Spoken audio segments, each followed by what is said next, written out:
Why didn't I keep walking? That's what I ask myself now, 2 days later, with his scent clinging to my threadbare coat and wolves watching my boarding house from the shadows. But in that moment, with sleet coming down and my stomach eating itself for the 3rd day running, I stopped in the alleyway because his eyes reminded me of my brother's. Not the color. His were winter gray, the kind that holds both ice and fire depending on the light. Cam's had been brown, warm as creek stones in summer, but they had the same look. That hollow thing that happens when hunger stops being a feeling and becomes a state of being, when your body forgets it was ever meant to feel full. The stranger was slumped against the bakery's back wall, where the brick still held a ghost of warmth from the ovens inside. Blood crusted his temple. His clothes, once fine, I could tell, hung off his frame. Someone had beaten him badly. I had 1 piece of bread left. The heel of yesterday's loaf, so stale, I'd been planning to soften it in melted snow and make it last 2 more meals. Here. I held it out. He didn't take it. Just stared at me with those unsettling eyes, like he was cataloging every detail of my face for some future purpose I couldn't fathom. It's not poisoned, I said, trying for humor. I'm too poor to afford poison. The corner of his mouth twitched. Why?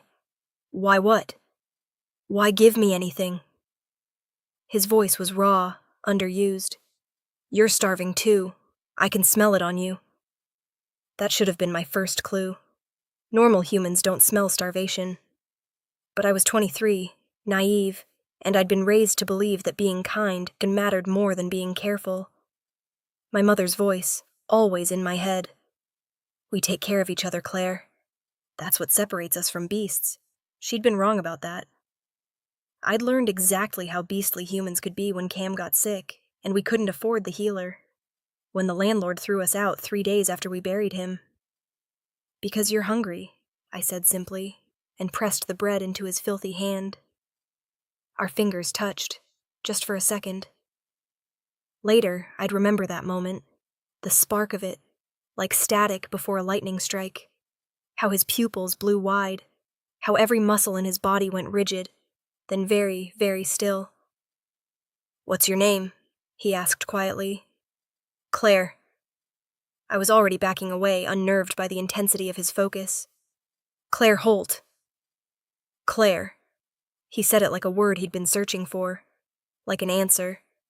But he never finished. His head snapped toward the mouth of the alley, nostrils flaring. Then he was running, faster than any starving man should move, and disappeared into the sleet before I could blink. I stood there like an idiot, hand still extended, watching the space where he'd been. My bread was gone, and so was he. Only the faint smell of pine remained. Before we continue, please like this video and subscribe. Now back to our story. The next morning, I woke to my stomach trying to eat itself with regret. No bread, no money, no prospects. The factory foreman had dismissed me with barely a glance yesterday. You're too small for the floor work. Try the laundries. But the laundries paid half what the factories did, and I was already 2 weeks behind on rent. I knew I had one option left, but I hated myself for even considering it. The market district at dawn, that's when merchants tossed rotten vegetables into bins behind their stalls. When quick hands and quicker feet meant the difference between eating and starving. I'd never stolen anything before. Cam and I had gone hungry after Dad died, before Mom found seamstress work, but we'd never crossed that line. Hunger, though, has a way of rewriting your morals, and I was 3 days past caring about the person I used to be, which is how I found myself crouched in the pre-dawn shadows, watching Eva, the vegetable merchant, dump a basket of half-rotted potatoes into her bin.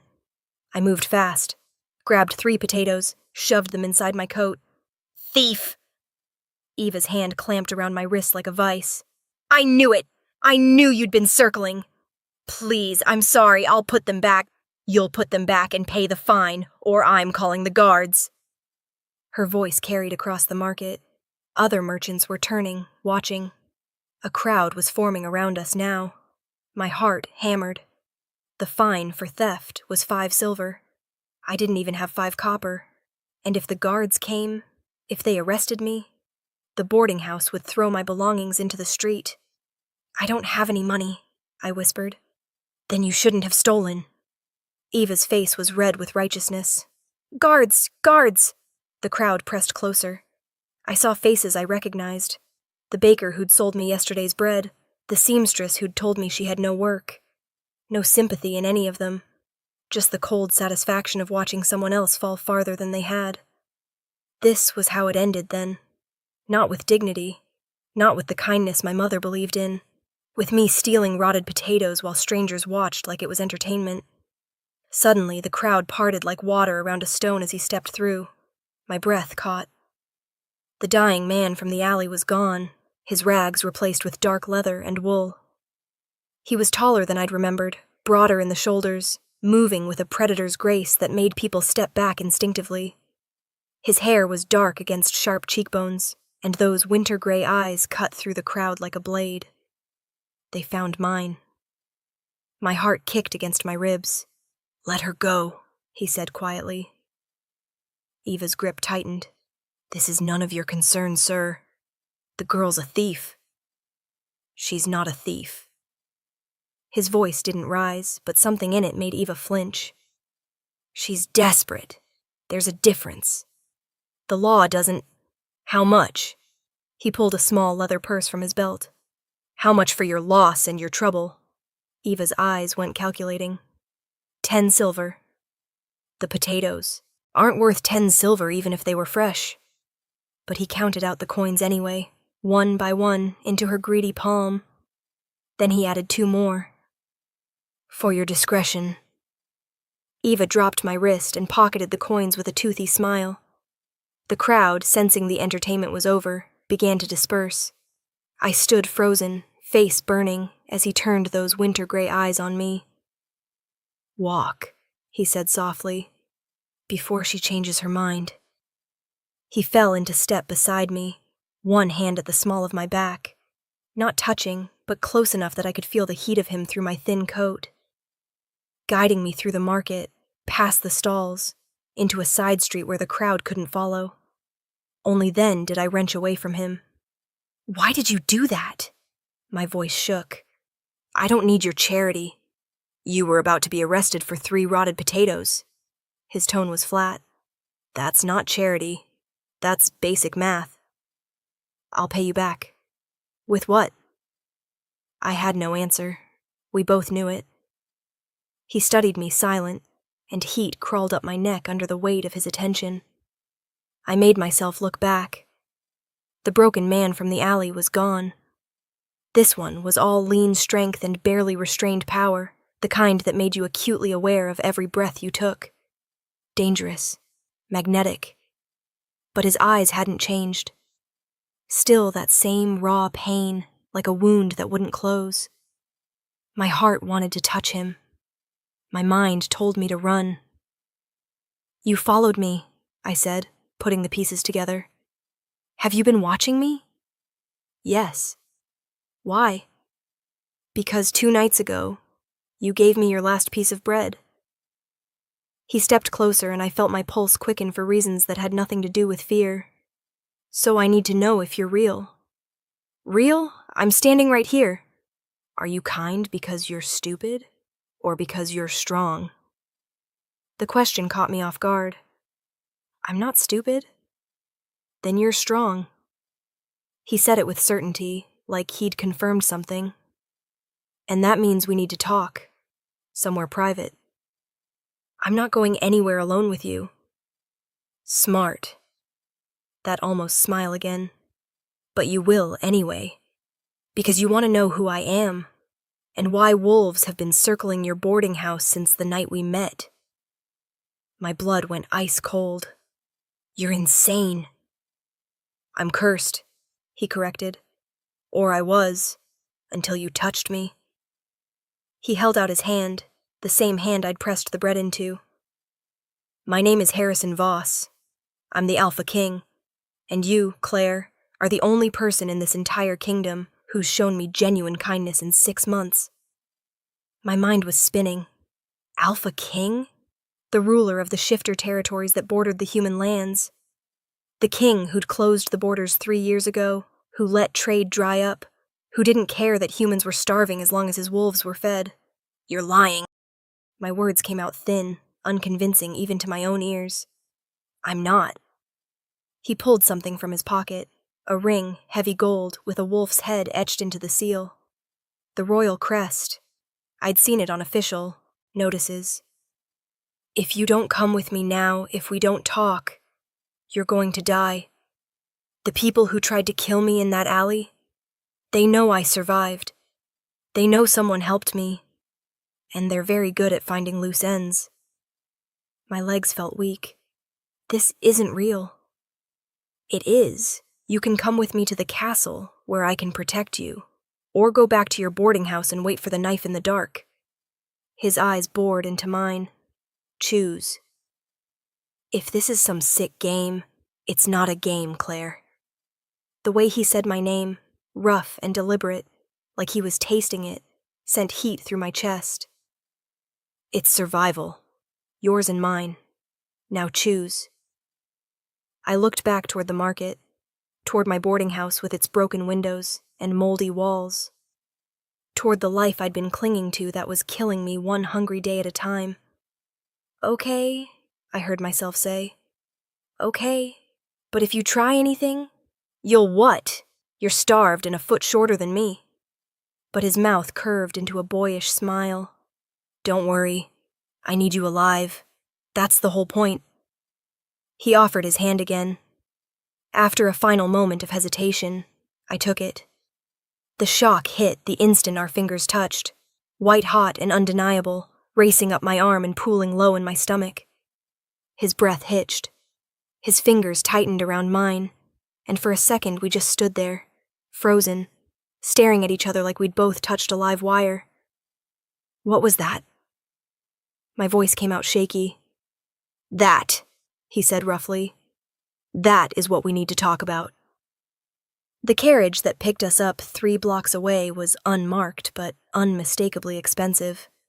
Black, lacquered wood, velvet seats, horses that looked like they cost more than my entire neighborhood. Harrison helped me up into it, then climbed in after and rapped twice on the ceiling. We lurched into motion. I sat as far from him as the interior allowed, which wasn't very far. My heart was still racing. This was insane. I was insane. Getting into a carriage with a strange man who claimed to be royalty, heading toward a castle, because he said people wanted to kill me. Breathe, Harrison said. I'm breathing. You're panicking. I'm deciding whether to panic. I pressed my hands against my thighs to stop them shaking. You said you were cursed. I was. What kind of curse? He was quiet for a moment, looking out the window at the city rolling past. When he spoke, his voice was carefully neutral.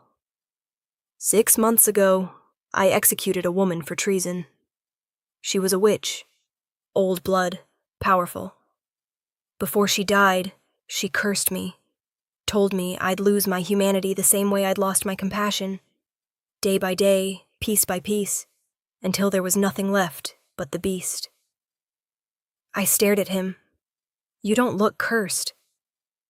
I wasn't showing it yet. Not on the outside. His jaw tightened. But on the inside, I was rotting, losing time, losing control. My wolf was taking over, and not the good parts, the feral parts. The parts that don't think, don't reason, just hunt. He finally looked at me. In another week, I would have been completely gone. A mad king. They would have had to put me down. The carriage felt very small suddenly. But you're fine now, I said slowly.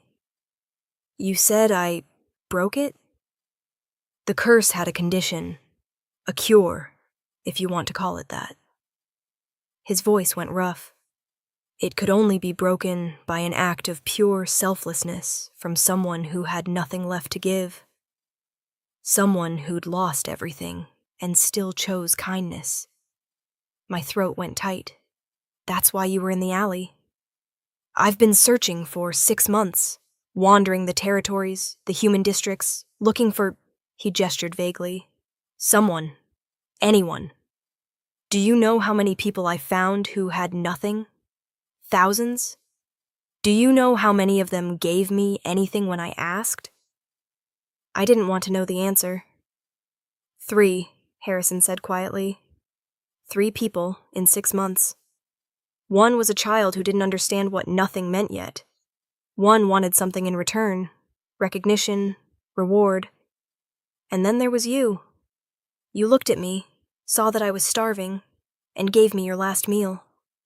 No hesitation, no expectation. I didn't know. That's why it worked. He leaned forward, elbows on his knees, hands clasped. You couldn't know. The selflessness had to be genuine, unmotivated. And when you touched me, when you pressed that bread into my hand, the curse broke. I should have felt relief. Maybe even pride. Instead, I felt manipulated. You tested people, I said slowly. Yes. And you learned that people are selfish. My voice hardened. Congratulations. You figured out what the rest of us already knew. His eyes flashed. I'm a king, Claire. I know exactly how selfish people are. I've built a career on it. Then what was the point? The point. He bit off the words, jaw clenching. Then, softer. The witch said the curse would teach me what I'd forgotten, what I'd chosen not to see. And she was right. I was helpless, vulnerable, weak. I felt what it was like to be invisible, to be desperate, to watch people look through me like I didn't exist. His voice dropped. I felt what you feel. Every day. The admission hung between us, exposing me. I'm not looking for your pity, I said stiffly. I'm not offering pity. He met my eyes. I'm offering truth. The curse broke, but it left something behind. A bond between us. I can feel you, Claire. What do you mean? Your emotions, your pain, your hunger. He said it like a confession. Right now, you're terrified and trying not to show it. You haven't eaten in 3 days and your stomach hurts. You're angry with me for manipulating you into this carriage, but you're also curious. You want to know what happens next. I couldn't breathe. That's not possible. It shouldn't be. But the curse tied us together somehow. When you saved me, He dragged a hand through his hair. I don't know the specifics. I have scholars working on it. But I know that when you hurt, I hurt. When you're afraid, I feel it like it's my own fear. And I can't unfeel it, Claire. The carriage clattered over cobblestones. Outside, the city was giving way to estate lands, then forest. So you brought me here to... what? My voice came out thin. Fix it? Break the bond? I brought you here to keep you alive. His tone went hard. The people who beat me and left me in that alley to die, they're still out there. And they will kill anyone connected to me. That includes you now, whether you like it or not. I didn't ask for this. I know. Something almost like regret crossed his face. But here we are. So you can either come to the castle where I can protect you, or go back to your boarding house and wait for the assassins. He paused. Or there's a third option. What third option? There's a ritual. It can sever the bond between us. You'd be free, completely. No connection, no danger, no more me in your head. But it has to be mutual. We both have to want it. And it has to happen soon, before the bond solidifies. Hope flared in my chest, sharp and painful. How soon? A week, maybe less. I looked at him, at the tension in his shoulders. The careful way he held himself, like he was trying not to take up too much space. The weariness in his eyes. Do you want it? I asked quietly. The ritual. Do you want to break the bond? Harrison was silent for a long moment. I don't know, he said finally. A week ago, I would have said yes without thinking. But now, his eyes met mine, and there was something raw in them. Now I can feel what hunger actually is, what desperation is. And I think if I break this bond, I'll forget again. I'll go back to being the king I was, the one who closed the borders and let humans starve because it was expedient, the one who executed a woman and felt nothing. It's better to forget, I said. This kind of empathy, feeling everyone's pain, it'll destroy you. Maybe. But maybe that's what I deserve. The honesty of it stunned me. We rode in silence for a while. The forest grew thicker outside the windows, the trees ancient and twisted. I caught glimpses of movement in the shadows, wolves pacing alongside the carriage, guarding it, guarding him. What's it like? I asked quietly. Being able to feel what I feel? Harrison was quiet for a moment. It's like standing too close to a fire. Everything's sharp, raw. He looked away. You think you're hiding what you feel, but you're not. Not from me. My stomach twisted. What am I feeling right now? Terrified. But you'd die before you'd show it. That stubbornness? He stopped, something almost like admiration crossing his face. It's louder than the fear. Heat crept up my neck. Stop reading me. I can't turn it off. Try. I mean it. I wrapped my arms around myself. If we're stuck with this bond for the next week, then you need to give me privacy. Mental privacy. I don't care if you can feel my emotions. Find a way to ignore them. For a moment, I thought he'd argue. Then he nodded once. I'll try. Thank you. The castle was visible now through the trees, a sprawling stone fortress that looked like it had grown out of the mountain itself. Towers and battlements and hundreds of windows glinting in the afternoon light. My new prison. Temporary, maybe, but still a cage. When we get there, Harrison said, my court is going to ask questions. About you. About why I brought a human into the castle. What do I tell them? The truth. That you saved my life. And I owe you a debt. He met my eyes. They don't need to know about the bond. Not yet. That information is complicated. Complicated how? Bonds like this, they're rare. In wolf culture, they're considered sacred. A mark of fate. His voice went tight. Some wolves will see it as proof that you're supposed to be here. Others will see it as a threat. A human with influence over their king. I don't have influence over you. Don't you? He leaned back, studying me. You told me I should forget the empathy. Part of me listened. Part of me is already considering it. The carriage pulled through an enormous gate, into a courtyard filled with wolves, both shifted and human-formed. They stared as we rolled past. I saw suspicion, curiosity, hunger that had nothing to do with food.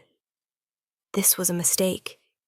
Coming here, trusting him, believing any of this. Harrison's hand covered mine where it gripped the seat edge. Breathe, he said again, quieter. You're safe here. I promise. You can't promise that. His thumb brushed over my knuckles. Once, deliberate. You saved my life, Claire. That means something. In my world, debts like that are binding. The carriage stopped. Harrison stepped out first, then offered his hand. I looked at him, at the castle looming above us in the cold air.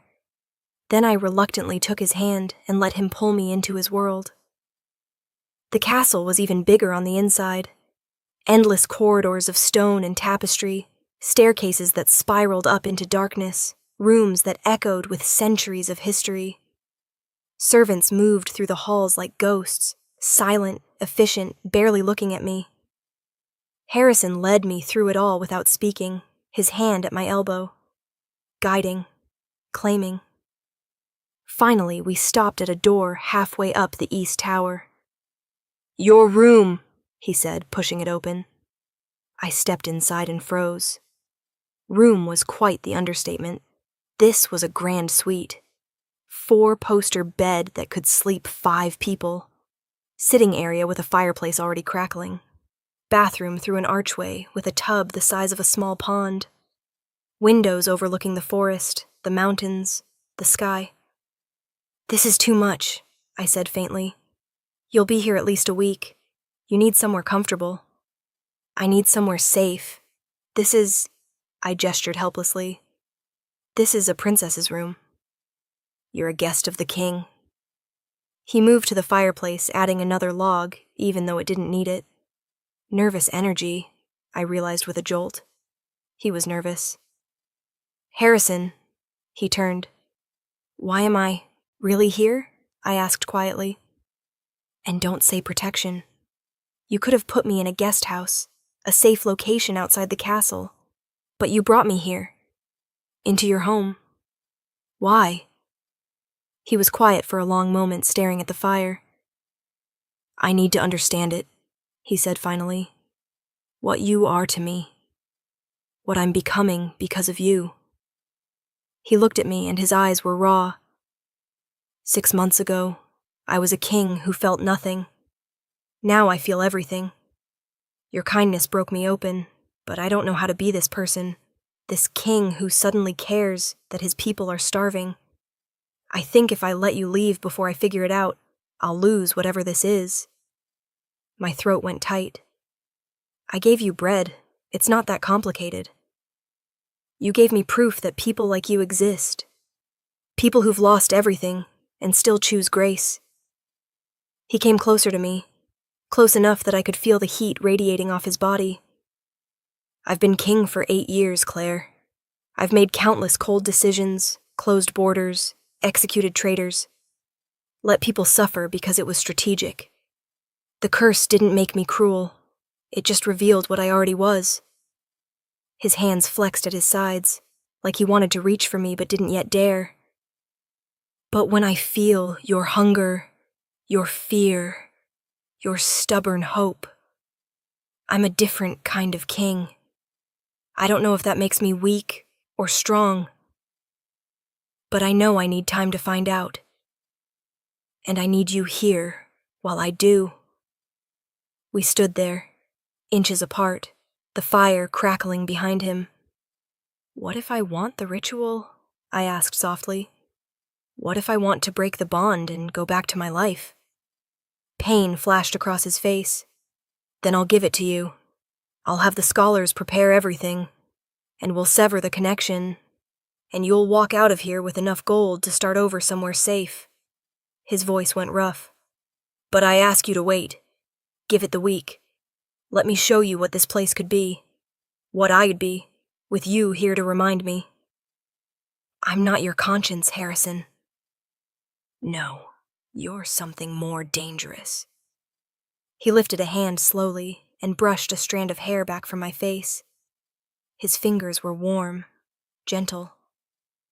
"You're proof that I was wrong." My pulse hammered. "About what?" His thumb grazed my cheekbone. "About people, kindness, whether any of it matters." His eyes searched mine. "Stay, please, just for the week. Give me the chance to understand what you are before I let you go." My mind told me to demand the ritual immediately, break the bond, take the gold, and run. But when I opened my mouth, what came out was 1 week. Relief rippled across his face. 1 week. On the condition that you keep your distance. No more touching. Even though my skin tingled where his fingers had been. No more reading my emotions unless it's an emergency. "Agreed," I nodded, stepping back, putting space between us. Harrison's smile was small, relieved, and for a brief moment, devastatingly human. "Thank you," he said quietly.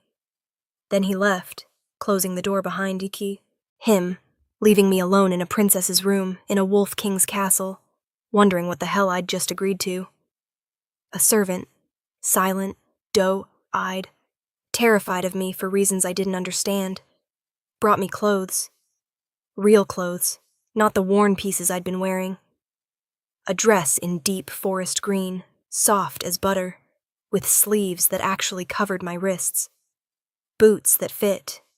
Undergarments that didn't have holes. I almost cried when I saw the bath. Hot, steaming water. Soap that smelled like lavender. A tub deep enough to sink into completely. I stayed in until my skin pruned and the water went lukewarm, scrubbing away 3 days of sweat, fear, and the grime of a life I was starting to realize I might never go back to. When I finally emerged, wrapped in a towel that cost more than a month's rent, I caught my reflection in the mirror. I looked different, like a healthy person instead of a ghost drifting in the wind.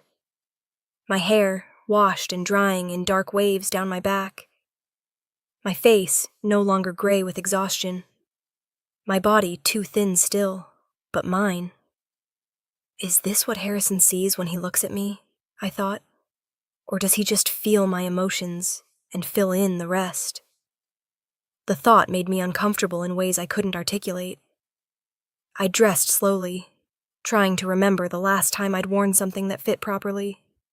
Cam's funeral, maybe. Mom had insisted we look presentable, even though we could barely afford the burial plot. A knock at the door made me jump. "Miss Holt?" A male voice cultured. "The king requests your presence at dinner."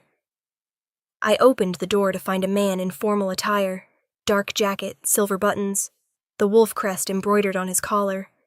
He was older, maybe 50, with gray at his temples, and eyes that assessed me carefully. "I'm Garrett," he said. "The king's advisor. I'll escort you to the dining hall." "I can find my own way. The castle has 200 rooms and 3 miles of corridors. You'd be lost in 5 minutes. Please follow me." We walked in silence through endless halls, past tapestries showing wolves in battle, wolves in moonlight, wolves in every configuration of power and grace. Occasionally, I'd catch glimpses of other people, servants, nobles, guards, and they'd all stop and stare.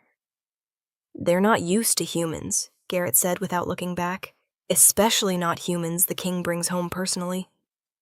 "He didn't bring me home. He brought me here for protection." "Is there a difference?" The dining hall was smaller than I'd expected, intimate even.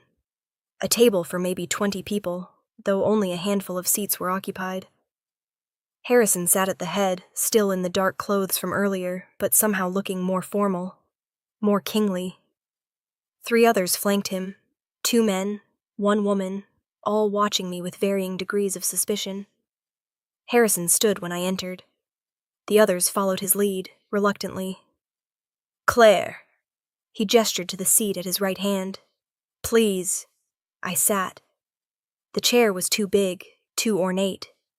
I felt like a child playing dress-up.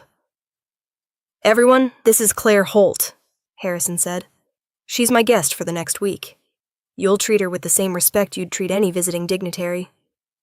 "A human dignitary," the woman corrected with faint disdain in her voice.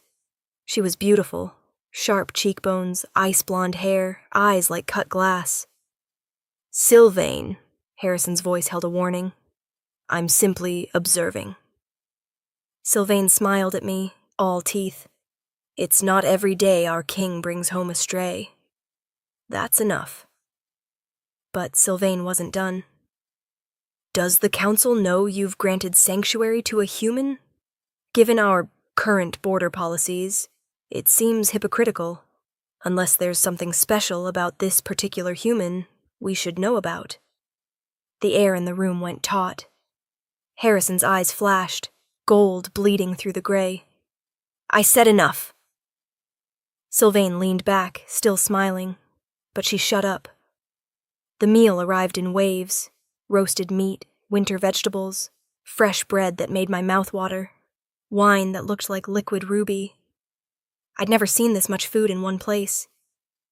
My stomach cramped just looking at it. "Eat," Harrison said quietly, just for me. "You need it."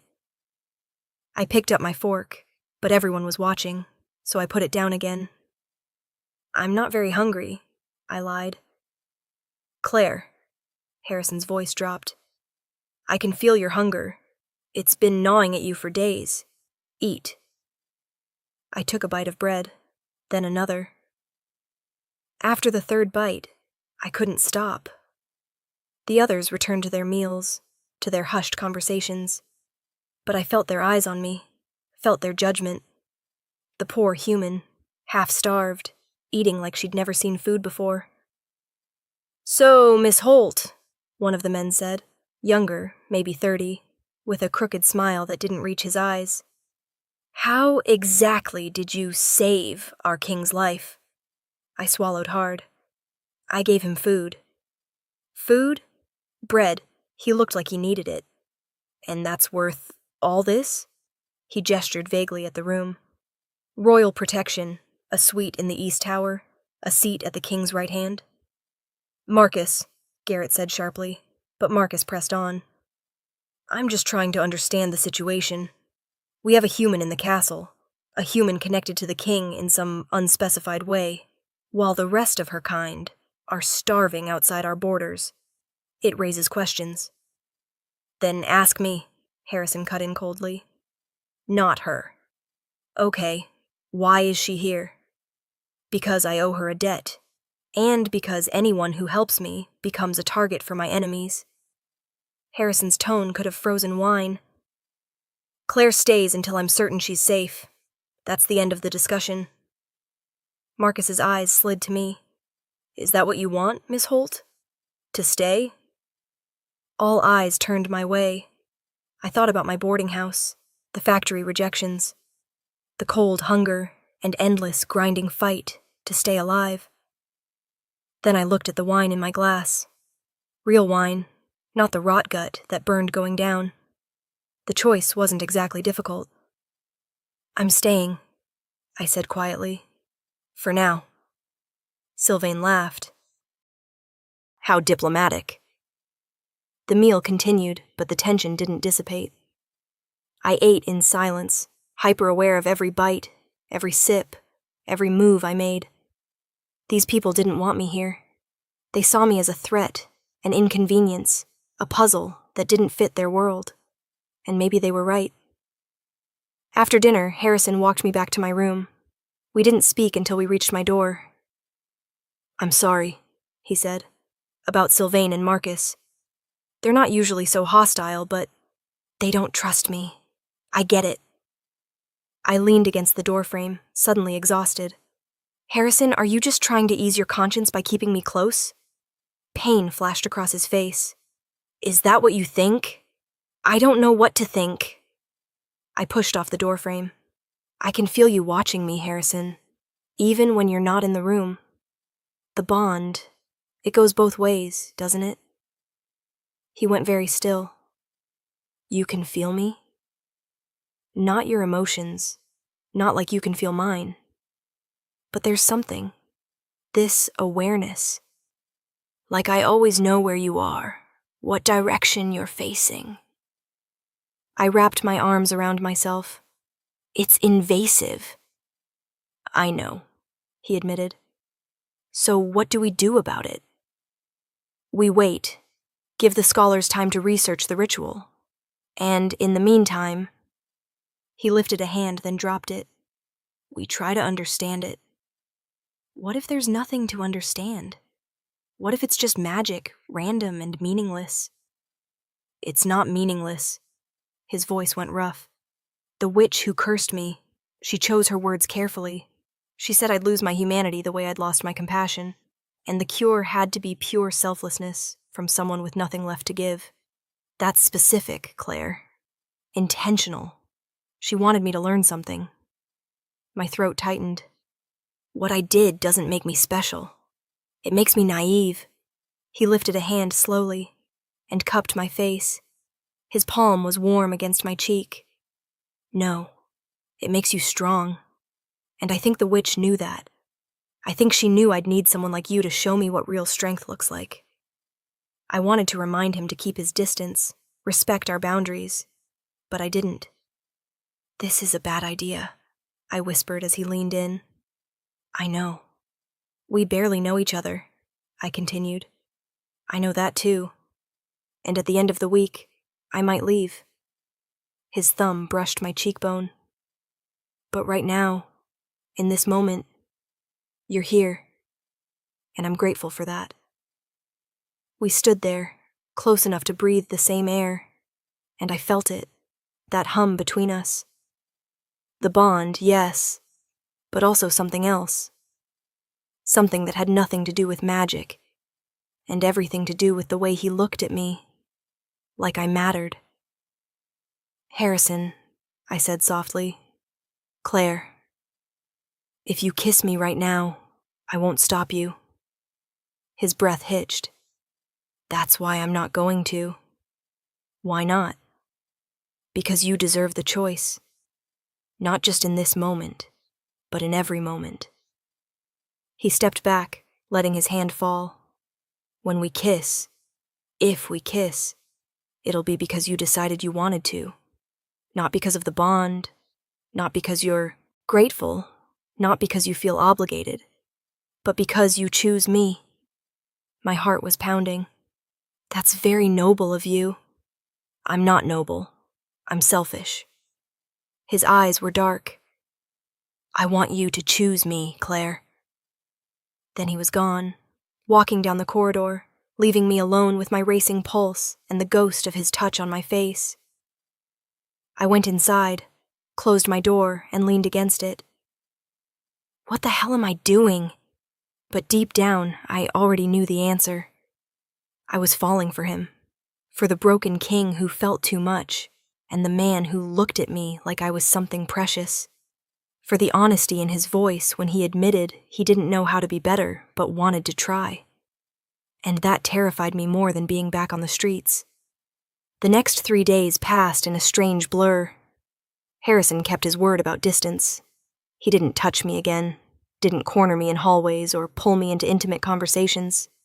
But he was there, always, like a shadow I couldn't shake.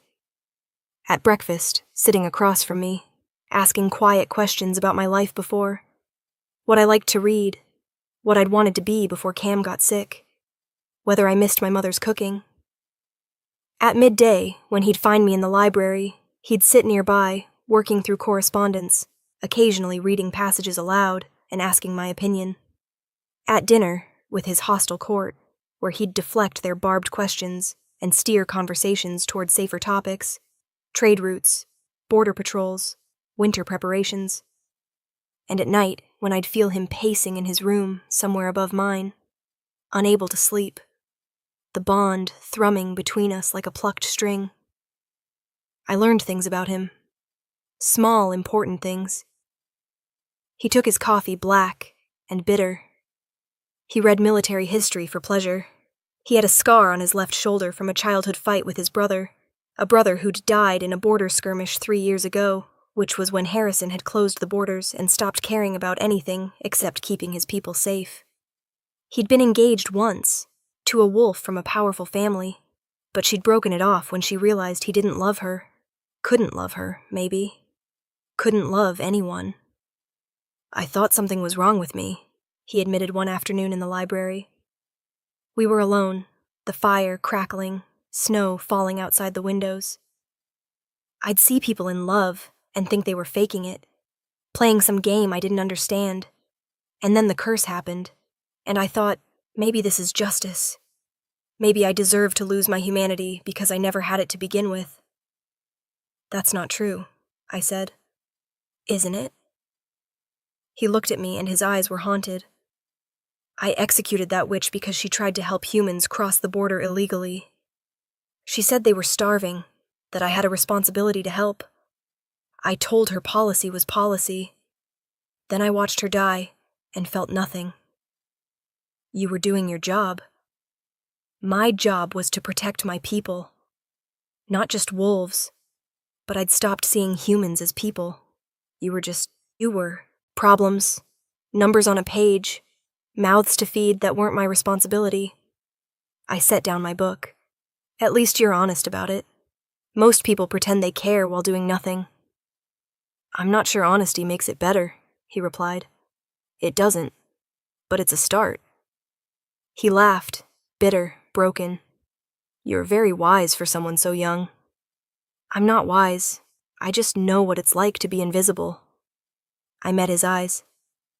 You made people invisible, Harrison. You made choices that erased us.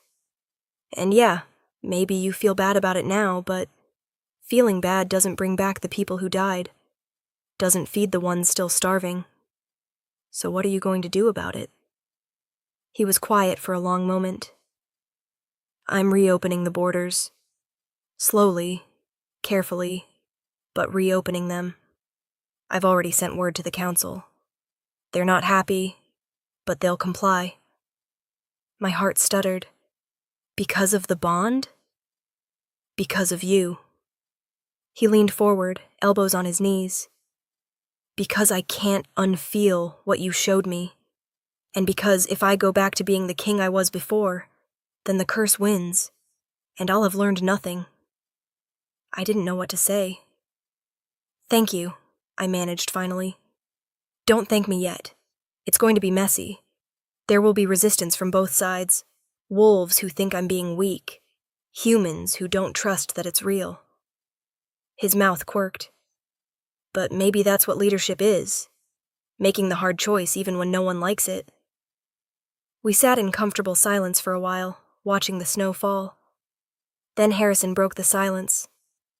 I want to kiss you. My breath caught. But I won't, he continued. Not until you ask. I promised. It's getting harder to keep that promise, though. I know. I met his eyes. I feel it too. The pull. Is it the bond? Or is it something else? I'm not sure. Does it matter? Yes, he held my gaze. If it's just the bond, it'll fade when we break it. But if it's something else, he trailed off. Then we're in trouble, I finished.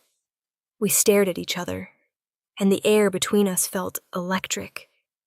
I could feel my pulse in my throat, could feel the heat rising in my cheeks, could feel him, his want, his restraint, his barely controlled need. Harrison, I whispered. Don't. His voice was strained. Don't say my name like that unless you mean it. Mean what? You know what. And I did. I knew exactly what he was asking, what he wanted, what I wanted too, even though it was stupid and reckless and... A knock at the door shattered the moment. Garrett entered, looking apologetic. Your Majesty, the council is assembled. They're waiting for you. Harrison stood, smoothing his expression into something neutral. I'll be right there. He glanced at me. We'll continue this conversation later. Will we? Yes. A promise and a threat all at once. Then he was gone, leaving me alone with my hammering heart and the certainty that something had shifted between us, something we couldn't take back. I lay in my too-big bed, staring at the ceiling, feeling Harrison somewhere above me, awake, pacing, the bond thrumming like a live wire. Finally, I gave up, threw on a robe, and padded barefoot into the corridor. The castle at night was a different creature, all shadows and echoes and the occasional howl from the forest beyond. I wandered without direction, letting my feet carry me through halls I didn't recognize, past rooms I'd never seen. And then I found myself at a door I knew, somehow. Could feel him behind it. I knocked before I could talk myself out of it. Harrison opened it immediately, like he'd been expecting me. He was shirtless, wearing only loose sleep pants, his hair mussed. I tried not to stare at the planes of his chest, the scar on his shoulder, the way his muscles shifted when he moved. Can't sleep? He asked quietly. No. Welcome to the club. He stepped aside. Come in. Against my best judgment, I stepped in, drawn by something I couldn't dare name. His room was simpler than mine, fewer furnishings, darker colors. A desk covered in papers, bookshelves crammed with military treatises, a bed that looked slept in but cold. I can feel you, I said, turning to face him. At night, when you can't sleep, I feel it. I'm sorry. Don't be. I wrapped my arms around myself.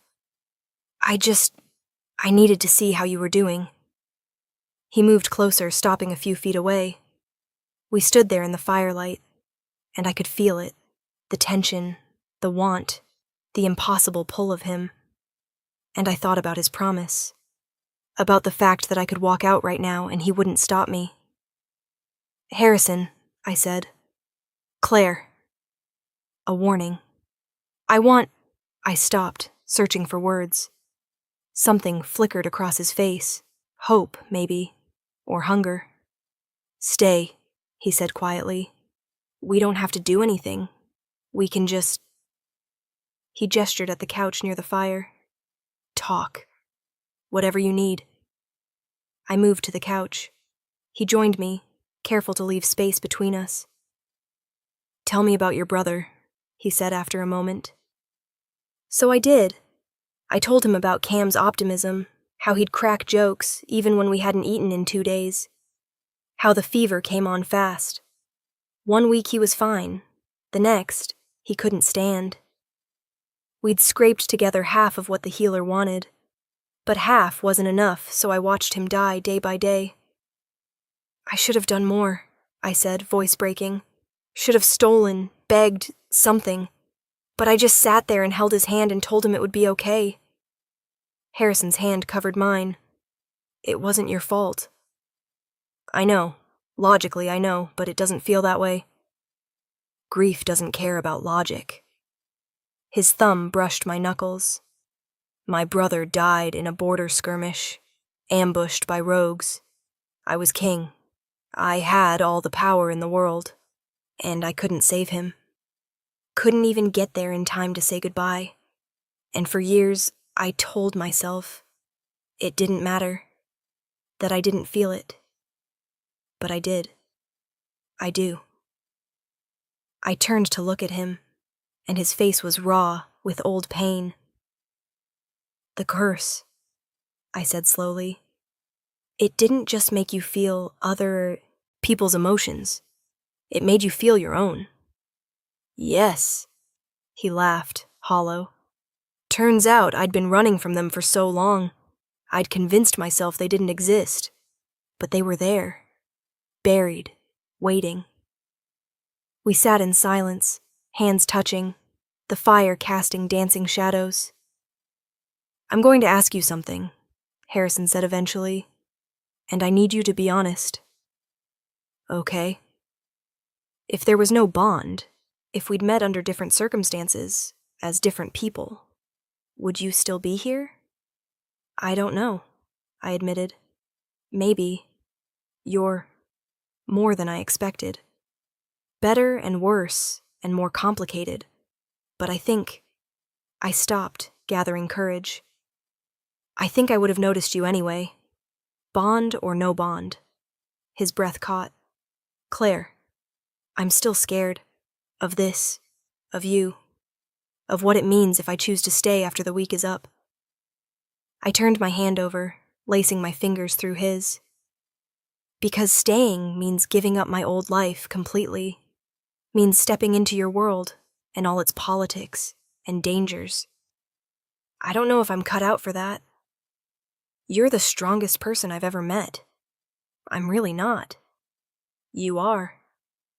He brought our joined hands to his lips, pressed a kiss to my knuckles. You survived things that would have broken most people. And you came out the other side still capable of kindness. That's not weakness, Claire. That's steel. Tears pricked my eyes. Don't make me cry. Why not? Crying isn't weakness either. Says the king who spent years pretending he didn't have feelings. He smiled, a real smile, warm and crooked. Touché. We sat there until the fire burned low and the castle settled into deep night silence. And somewhere in that silence, I realized something terrifying. I didn't want to break the bond. Didn't want to walk away from this man who'd learned to feel again because of me. I wanted to stay. The scholars came on the 5th day with news about the ritual. Garrett gathered us in Harrison's study, me, Harrison, 3 elderly wolves who looked like they'd stepped out of ancient history. We've researched the bond, the eldest said, a woman with silver hair and eyes like storm clouds. It's rare, but not unprecedented. The last recorded case was 400 years ago. Can it be broken? Harrison asked. Yes, it's complex, but achievable. She spread papers across the desk, diagrams, incantations, lists of ingredients. However, there's a complication. Of course there was.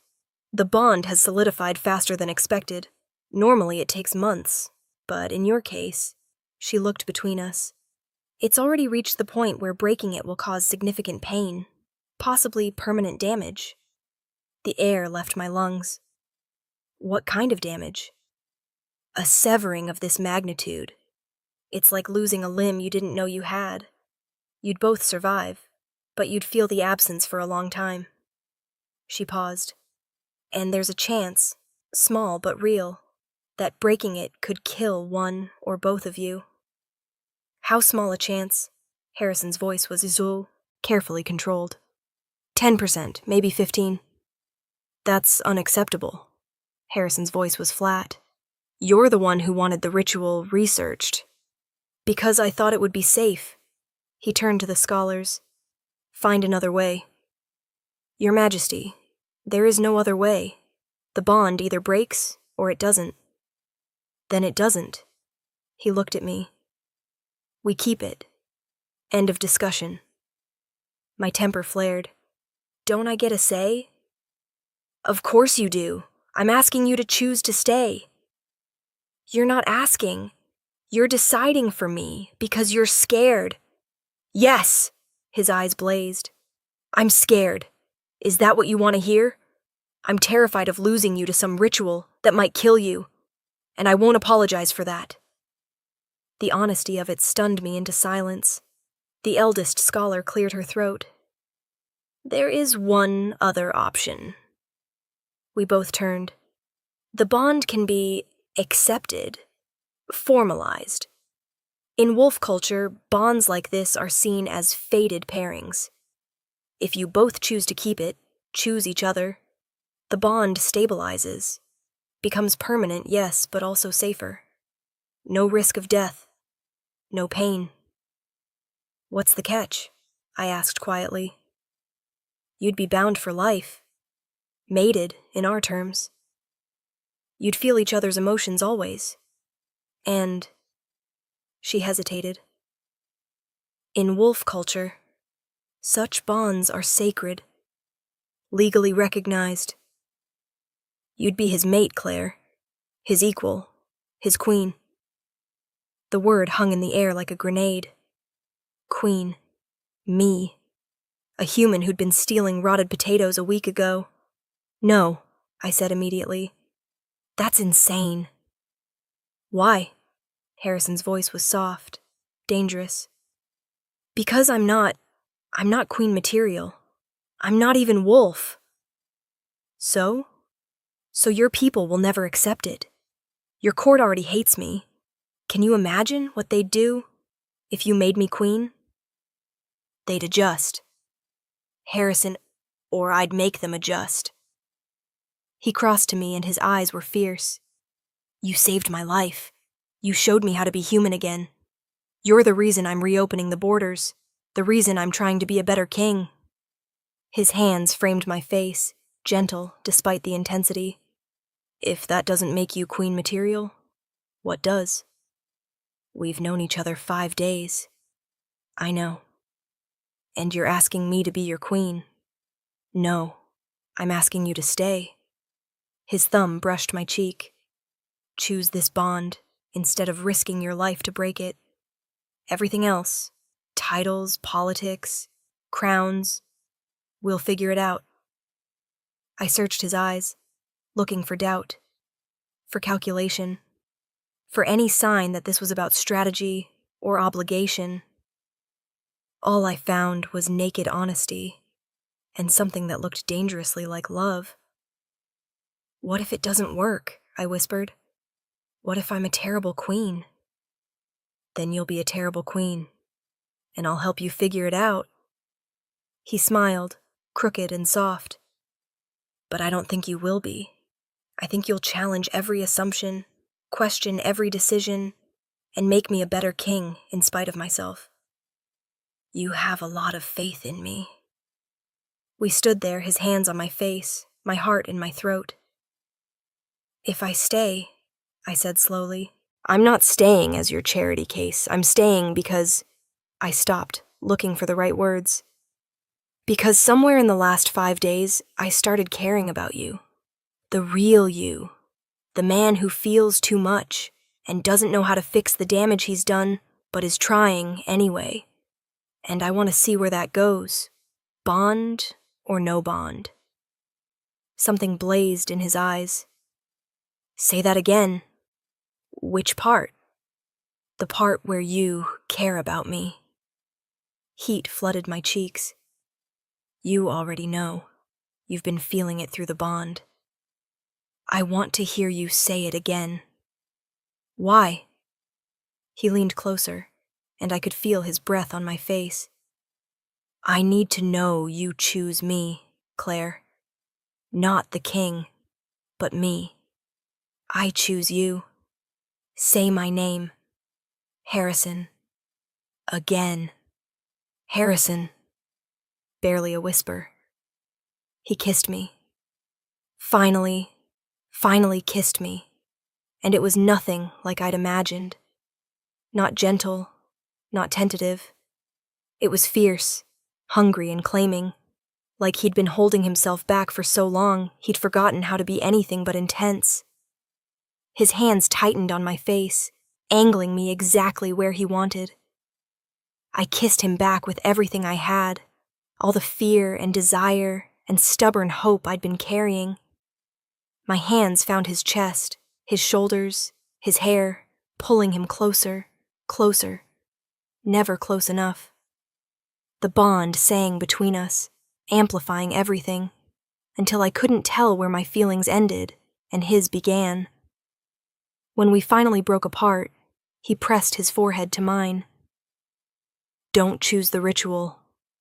Don't risk it. Just stay. I'll stay, I whispered. Not because you asked, but because I want to. Relief crashed through him. Thank you. Don't thank me yet. I'm going to be a pain in your ass. He laughed, and for the time it was free and joyful. I'm counting on it. We stood there in the study, tangled together, and for the first time since Cam died, the ache in my chest wasn't just loss. The council meeting to announce our mating bond was a disaster. Sylvain called me a manipulator. Marcus demanded proof that I hadn't bewitched the king. 3 others walked out in protest. Harrison sat through it all with a calm I didn't feel, his hand on mine under the table, and told them, She stays. She's my mate. That's final. And if we refuse to recognize it, Sylvain asked coldly, then you refuse to recognize your king. Choose carefully. In the end, they caved. But the damage was done. The rumors spread through the castle like fire. The human who'd seduced the king, who'd tricked him with her poverty, who was using the bond to control him. I heard the whispers in hallways, felt the stares in corridors. Ignore them, Harrison told me that night, pulling me close in his bed where I'd taken to sleeping. They'll adjust. Will they? They'll have to. You're not going anywhere. I wasn't. For better or worse, I'd made my choice. 3 weeks later, when Harrison formally reopened the borders and invited human refugees into the territory, I stood beside him on the castle steps, wearing the green dress that had been my first, holding his hand, watching hundreds of people stream through the gates looking thin and hopeful, and I felt it. Purpose. I might not have been born to this role, might never fully fit into this world of wolves and politics and ancient traditions, but I could do this. I could stand beside a king who'd learned to feel again and help him remember what it meant to lead with compassion. Take care of people the way my mother had taught me. Choose kindness, even when it was hard. Harrison's hand tightened on mine. Through the bond, I felt his gratitude, his love, his fear that he'd fail at this, at being the king these people needed. I squeezed back. You won't fail. We won't fail. And I believed it. Thank you so much for listening. Where are you listening from? Let's meet in the comments. And if you enjoyed my story, please subscribe.